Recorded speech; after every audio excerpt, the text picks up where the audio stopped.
And it just so happens I have a message. Not only are there readings, but there's messages. We have been talking about Sabbath. That's what you're supposed to do. You're supposed to do the Sabbath. You're supposed to honor the Sabbath. You're supposed to guard the Sabbath. You're supposed to remember the Sabbath. But how do we do it? What does it mean?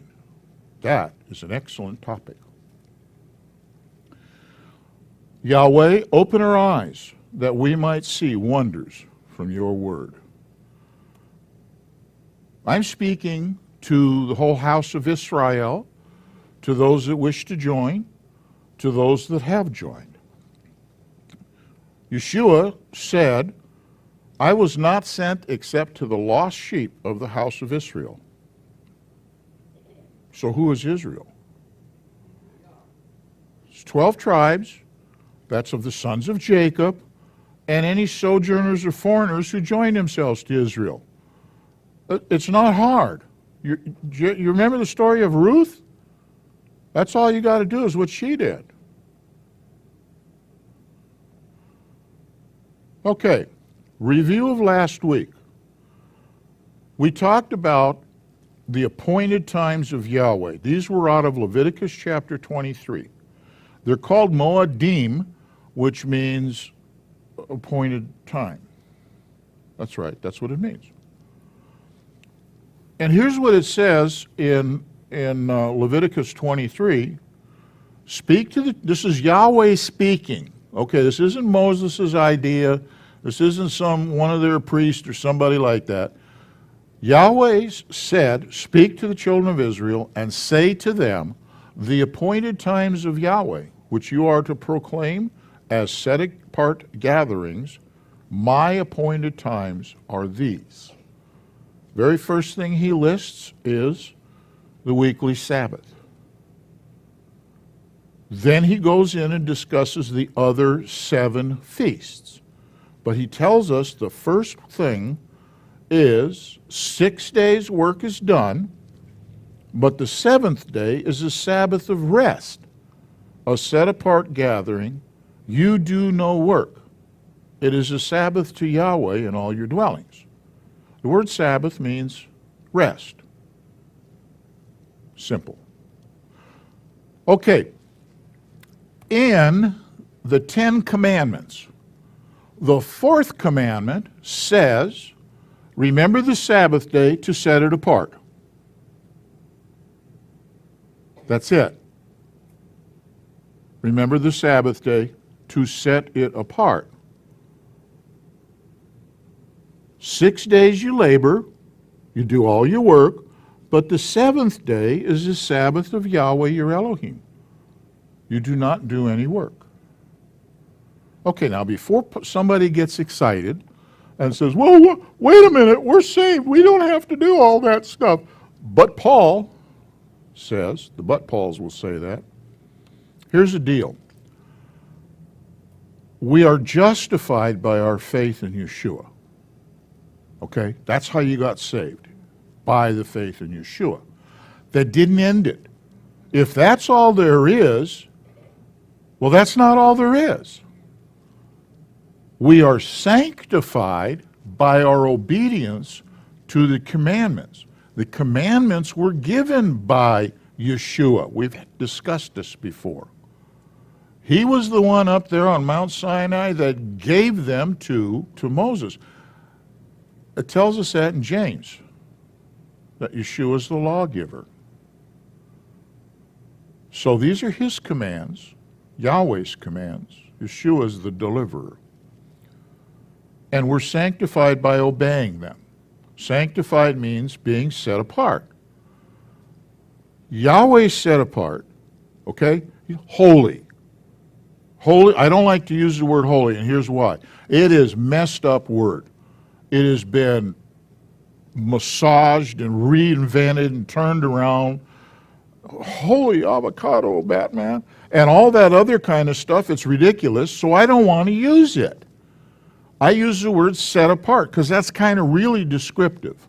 Yahweh set apart. He is exactly who he is, and he's got a whole bunch of rules and stuff, how we have to be set apart in order for us to be in his presence. He isn't doing it because he's a mean guy. He's doing it so we can be close to him. We can't have that not set apart stuff on us. And what we may have is taken care of by Yeshua. But we do not deliberately leave all that stuff on us. We work towards sanctification because sanctification is a process. It takes time. The first thing you could do to get sanctified or start living a sanctified life, honor the Sabbath. Comes up every week, every 7 days. It's a piece of cake after you get used to it. So let's talk about the Sabbath. The secular week looks like that. Goes from Sunday to Saturday. If you look on any calendar, that's usually the case. Some business calendars go from Monday through Friday, and then Saturday and Sunday are tagged on at the end. That's their business. The first day of the week is Sunday. The seventh day of the secular week is called Saturday. I am not going into the names. They're pagan sources and so on and so forth. Each day begins and ends at midnight. Okay? That's the Roman calendar, that's the Western calendar, that's Gregorian calendar, the Catholic calendar, I don't know. It's all them other kind of calendars, but it is the week that we are accustomed to. Unfortunately, it is the week we live in, and we're stuck with it. We all have jobs, we all got things to do, grocery stores only open, so, stuff like that. So here's a deal on your secular week. We have 5 work days, Monday through Friday. That's typical. That's not as common as it used to be. Now there's all kinds of weird workday things. I remember working 7-day week, 12-hour days for 2 years. It was terrible, I tell you. You have no idea what day of the week it is. All right, and then tagged on to the end of this week is the weekend. And everybody's focusing on all the stuff we're going to do on the weekend. And there isn't any difference between the Saturday and the Sunday. They're weekend days. If you are a church goer, you go to church on Sunday, and the split second that 59-minute, 59-second service is over, boom, get in them cars and go to the restaurant. Get there before the Baptists do, or the Presbyterians, or somebody like that. Yes, that's what happened. By contrast, here's the biblical week. This is Scripture. Again, we've got 7 days. They're labeled first day, second day, third day, fourth day, fifth day, sixth day, and Shabbat, or Sabbath. The first day of the biblical week, what we call our Sunday, and the 7th day of the biblical week, which is named the Sabbath. It's the way they appear in the Scriptures. They don't appear as Monday, Tuesday, stuff like that. Each day begins and ends at sunset. Now that's kind of weird for you to get used to right now if this is your first exposure to following a Sabbath thing. But here's the deal. Yahweh said sunset to sunset because you can see the sunset. You stand on the parking lot over here and look out west. You can watch the sun go down. And it goes down, and when the sun is vanished, that's the beginning of the new day, or the end of today. Actually, there's an overlap. The end of today is at total sundown when it's dark. The sun's all the way gone, and the twilight's gone. We live on this planet that we live on. We have this phenomena that's caused by this planet that we live on. If you live here in Tennessee, there's a period of time of twilight from the sun going completely down and it totally gets dark, and about this time of year, it might be what? Sometimes an hour, about an hour, 45 minutes before it gets dark. If you go up to Minneapolis, now I'm using these towns because I've actually been there. You go up to Minneapolis, and sundown goes, boop, it goes down, and the twilight is maybe an hour and a half. Go to Winnipeg, Manitoba, 2 hours. Go to Juneau, Alaska. It goes all the way to about midnight. I mean, it's something. Sundown in Juneau is like at 10:30, 11 o'clock at night. You have to adjust when we start talking about when the seventh day begins. We'll have to work that out. Best place to find out the answers to those things, seek prayer, talk to the Holy Spirit and ask Him. It's the best way to do it. Now, if you go south and you go to Panama, sunset happens pretty much the same time, almost all the way throughout the year. It's not like it is here. You know, in the wintertime, 4 o'clock in the afternoon, it's dark, you can't see nothing. Here, well, it doesn't do that down in Panama. And twilight's kind of short. Now, I've been to a place called Anahuac, 400 miles north of the equator. Sundown is at 7 p.m. The sun goes down, you can see it goes zoom, and it's dark. I think twilight lasts about 3 minutes. There isn't any, because it's so close to the equator. American Samoa, it goes the other direction, but there's still that period of twilight. That's all something you have to work on to figure out when is the beginning of the Sabbath. I mean, I'd hate to do the planning for Passover on Anahuac. You got no time to cook anything because you're supposed to do it between the evenings, you know. Well, that's another story. So that was all to say, sundown begins the new day. So this evening, after the sun is down, now we usually allow, let the sun go all the way down before we end the Sabbath. I'll talk about that in a bit. According to Scripture, the work week is from first day to sixth day. It's 6 days. Now, in our environment, in our Western culture, we're still stuck with that Monday through Friday thing. It's a bummer, and it's hard to get around and work around it, and sometimes employers are not real interested in what your problem is with Sabbath. They don't care. But that's the way it is scripturally. The Sabbath is the last day. No work is done on the Sabbath day. Notice 6 days work days. Note there's no work on the Sabbath. Done.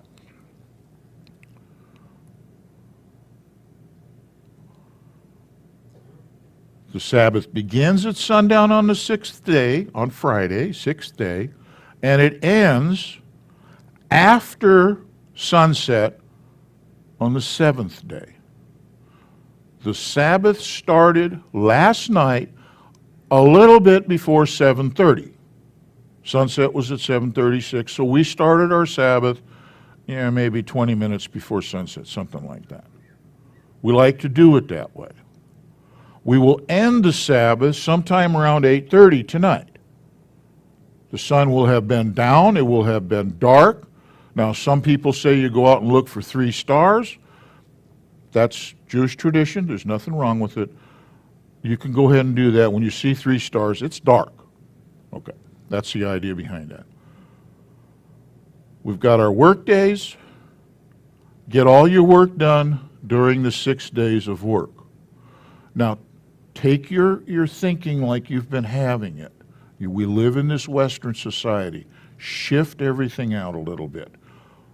We are going to work only from first day, call it in the morning, Sunday morning, until about midday on Friday. Okay? Do it that way. Think that way. Yeah, I know people have jobs, and I'm going to address that in a minute, but think of it in those terms. That means all of the stuff that you got to do, like cutting the lawn you used to do on Saturday, do it on Sunday. Now, here's a bummer for some people.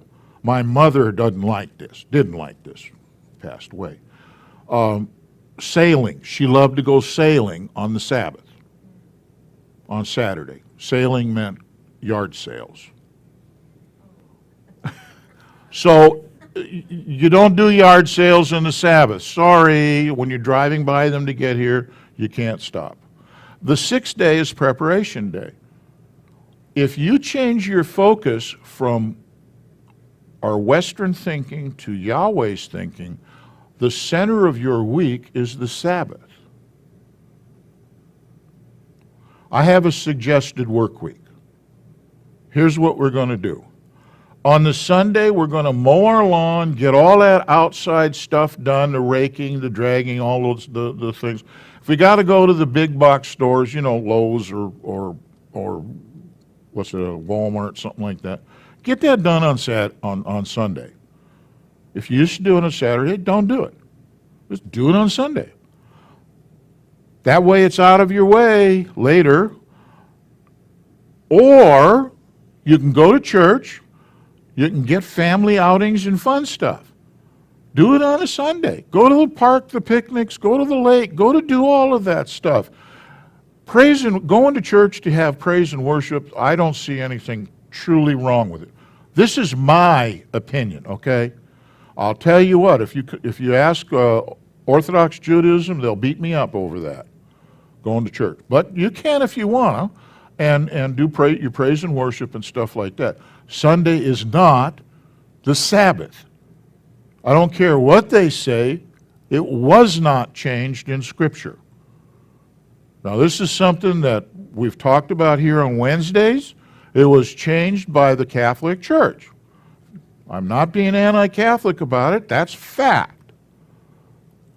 Sorry. And they did it because they could. And they even say so. Okay. Get the stuff done on the Sunday. Your work, your job, your JOB thing is going to consume your Mondays through Fridays. I'm retired. Whatever that's supposed to mean. I haven't got any idea. I work harder than I ever did. But job things are not 8 hours long. Job things are going to work, coming home from work, and then there's all that other stuff. So you're probably putting 12, 14 hours in your job thing every day. And there's a day coming when you won't be doing that. But it ain't now. So you're going to have to work this out. Use your access to Yahweh. Ask Him what you can do about your situation. I'll tell you, do not consult Orthodox Judaism for how to do the Sabbath. If you try to do it their way, you will give up in only a couple of weeks. You will never have anything further to do with it. They will cram. We talked about this, so never mind. I don't want to go into it anymore. The last 2 days, Thursday, Friday, we're going to get our gas, get the Sabbath groceries, clean up the house, get the laundry done, get all those stupid chores that are so hard to get done. Husbands, help your wives. It makes it go faster. Okay? Get gas. What we do, we try to have all the gas and everything done on Thursday, because when you try to go shopping on Friday, for some reason, a 1.5 hour shopping trip now has extended into 4 hours. And you've killed your day. And in the wintertime, you only have a couple hours to get anything done, because it's going to be dark at 4:30. Okay, so get that stuff done. Erev Shabbat, Friday evening, is Erev, meaning evening, Sabbath. It is the Sabbath Eve. The Sabbath begins at sunset on Friday. This time of year, summertime, we can do stuff a little different than we can in the winter. As an example, 7:30 was sunset last night. So we're going to do the candles, and I'm going to talk about them in a little bit. We're going to do the candles and all that kind of stuff at 7:15-ish, about, okay? You have enough time to go to a restaurant. You can go have pizza. You can turn that few hours into a family outing if you want. You have that time. Wintertime, you can't go out. Your Sabbath is going to start at 5 o'clock probably the moment you get home from work, pretty much. That's something else you're going to have to adjust. We have grace. Do you know we are in exile? Do you know that? Do you understand we are exiled? Guess what? Yahweh understands it too.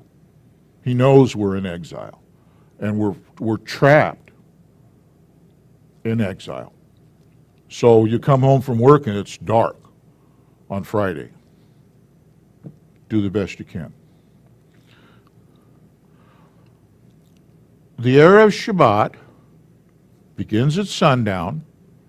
No more work. It is over at Erev Shabbat. The Sabbath has begun. Now I'm going to really stress this no work thing, probably too much. All right, I want to talk about that home service.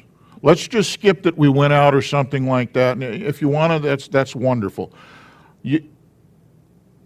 There is absolutely nothing wrong with doing formal liturgy. Do you know that Yahweh loves formal liturgy? Go read the stuff in Exodus and in Leviticus. Read the stuff about the tabernacle. They did everything like really formal.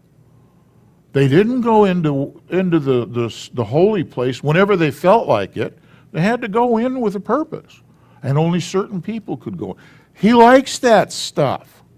So there is things that we do, and we'll call it a siddur. The Hebrew word siddur means order. So we're going to do things in order on our home service. We can have a Sabbath supper. If it's wintertime, do your meal after you do the candle lighting and so forth. If it's summertime, you may do the meal. You're going to do the meal beforehand, and then do your Sabbath service afterwards. It's family time. That's the time the whole family is together. The supper should be the whole family sitting at the table. No telephone, no cell phone things. Not sitting at the TV or any of those kinds. Everybody's all together. This is a time where you can talk about stuff. You can do things. Okay. This is a Messianic Israel daily and Sabbath siddur.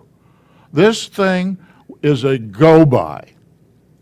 It was written in such a manner that if you wanted to do a Sabbath Erev Shabbat service, all you had to do was go to page 11. Page 11. And you start there. And you just keep turning pages until the service is over.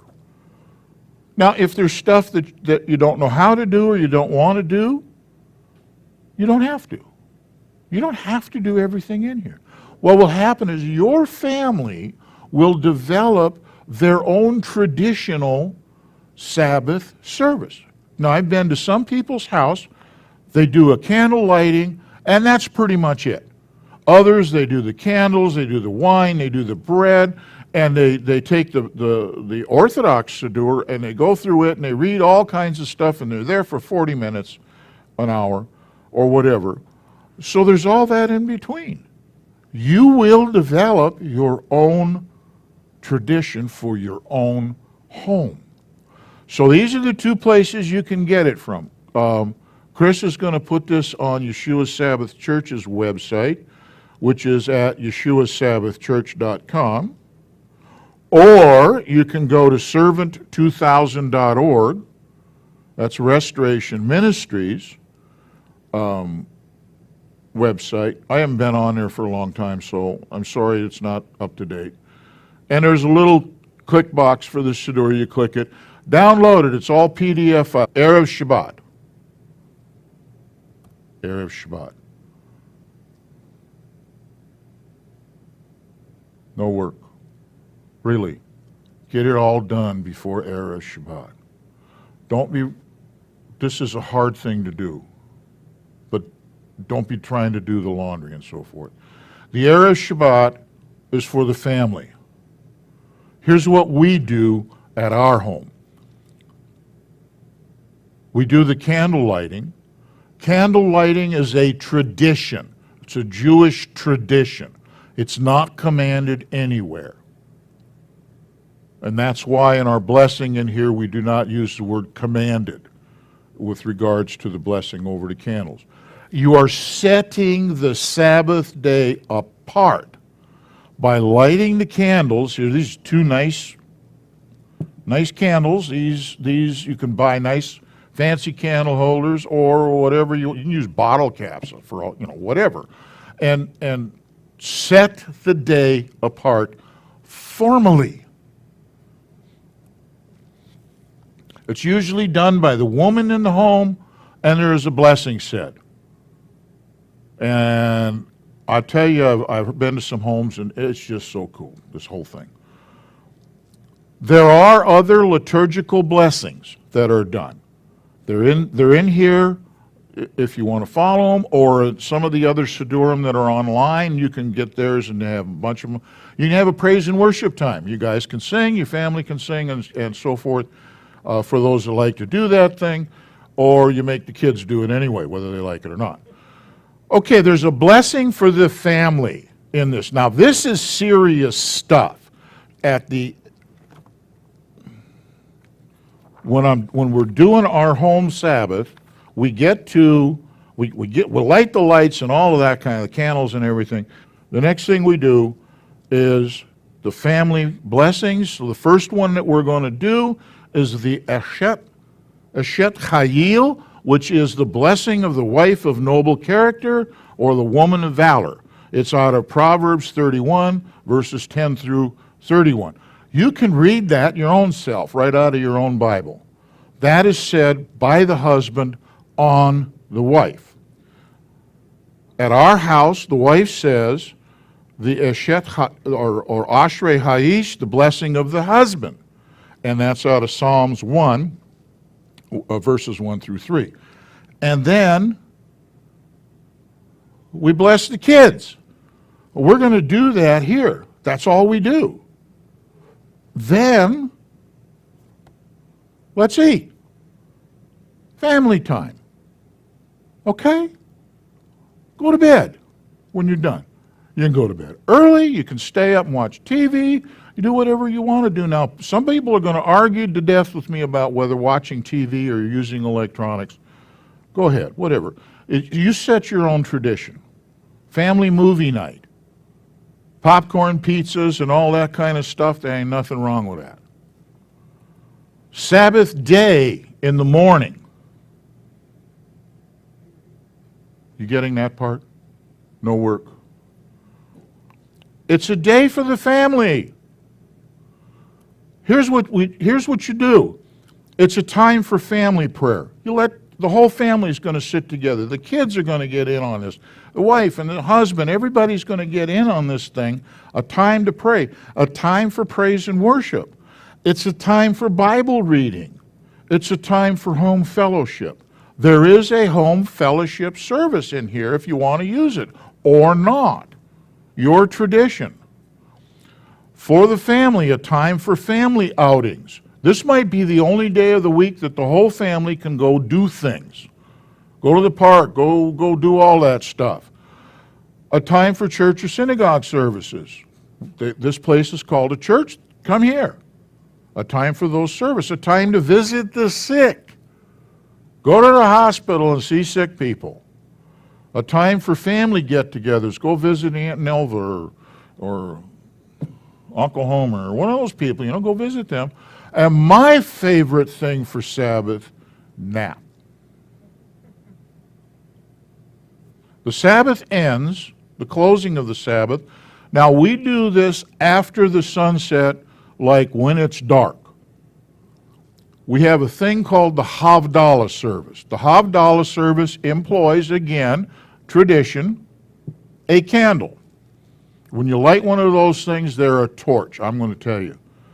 There is a spice container, and there is a glass of wine. You bless the wine. You bless the spices by sniffing the spices. You are carrying the sweet fragrance of the Sabbath from the Sabbath day into the work week. Cinnamon and cloves. And then you say a blessing over the candle. This ends the Sabbath day. We're setting the day apart. Sabbath is a sign between Yahweh and his people. In Exodus 31:13, which is what we said, and you shall speak to the children of Israel, saying, my Sabbaths you are to guard by all means, for it is a sign between me and you throughout your generations, to know that I, Yahweh, am setting you apart. Shabbat Shalom, you all.